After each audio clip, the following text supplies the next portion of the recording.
iPhone 12 mini price in India starts at 69,900 rupees, while iPhone 12 begins at 79,900 rupees. iPhone 12 series was unveiled by Apple at its virtual event on Tuesday, and it consists of the iPhone 12 mini, iPhone 12, iPhone 12 Pro, and the iPhone 12 Pro Max.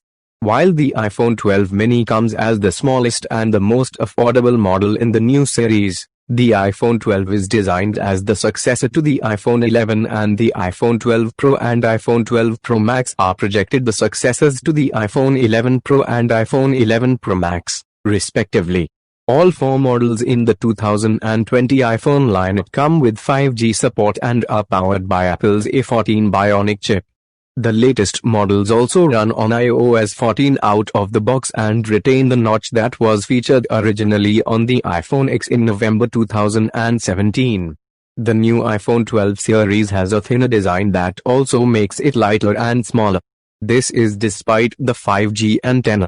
Arun Matthias, Apple's vice president of wireless software, said the new 5G has been tested on over 100 carriers across the world, hitting up to 4 gigabits per second download speeds in ideal conditions.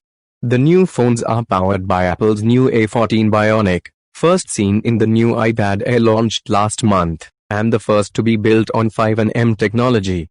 What Twitter is saying about Apple's iPhone 12 series after the iPhone 12 phones were unveiled. Twitter was instantly flooded with posts from Apple fans, tech reviewers and potential customers debating the best and the worst of the new lineup. Paytm founder Vijay Shekhar Sharma noticed an interesting detail on Apple's online store, which was recently launched in India. Only Indian names, in iMessage on iPhone 12 page, he wrote, sharing a pic from the Apple India website where the phone display has names like Sameer Shetty and Shivani Gautam.